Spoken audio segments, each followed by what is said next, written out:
Hey you guys, this is my first full-length YouTube video.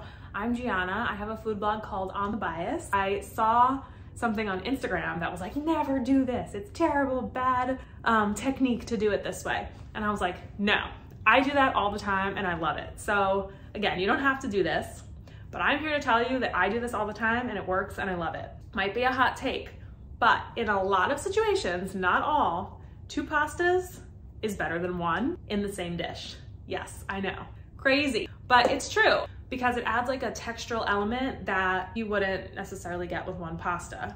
So that's what we're gonna test out today. I'm going to make a very simple pasta dish using 2 types of pastas, and I'm gonna show you that it's not rocket science.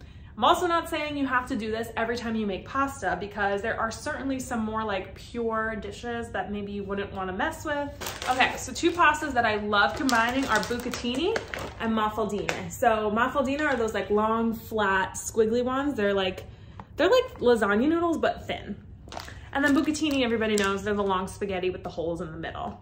They're both really long, which I like. I like that they have that thing in common, but then the texture of them really is totally different. Okay, that's the first one. Another combo that I really like is cascatelli, which are the new pasta shape. They're little waterfalls. They are great for scooping up like meat sauces, peas, goodies in pasta salads. I use these a lot. And sometimes I like to pair those with penne. They're similar in size, but they have a completely different texture. And I really like that about them. There's also this third like combo that I really like. I guess you could do it with cascatelli, where maybe you'll do like a cascatelli and an orzo. And the little orzo will actually get like stuck in the cascatelli grooves. You could do it with like shells too. The smaller pasta gets caught in the bigger pasta. That's so fun. That's kind of the goal of like a pasta salad and different like more loaded pasta dishes too. You want everything to mix and mingle. So the pasta could do that too. Okay, let's get to it. I figured that since I'm testing a pomodoro recipe to add to my website, I'd use this as an opportunity to make a simple pomodoro with penne and cascatelli. I start with a little butter and olive oil and saute some garlic and chiles de arbol for a couple minutes to set the backbone of the sauce. I attempted not to use tomato paste for this run, but spoiler alert, it's better with tomato paste. I then add a can of whole tomatoes and break them up just a little at first. They'll be much easier to mash up after 10 minutes of simmering. By the way, the sauce simmers for about 30 minutes, which is the perfect time to achieve good flavor without over-reducing the sauce.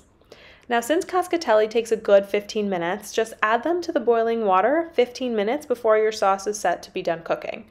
The penne only take about 10 minutes according to the box, so we'll add them 5 minutes after the cascatelli. Simple math.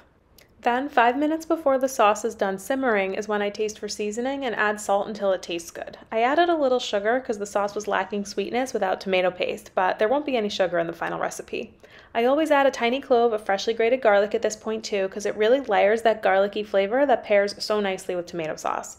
Taste one of each pasta and consider them done as long as at least one of them has reached desired doneness.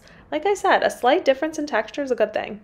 Transfer the pasta to the sauce along with a splash of pasta water, then just mix it all up until the sauce starts to cling to the pasta. How cool does it look? All right, moment of truth, so I could tell you if I was lying to you or not. Neither of these pastas are like falling to the bottom. They're mingling pretty well, just like based on presentation, they look pretty good. All right, so let's see. I'm gonna take one of each. While I'm chewing on this pasta, I'll ask that you like and subscribe to my channel. Thank you. You know what?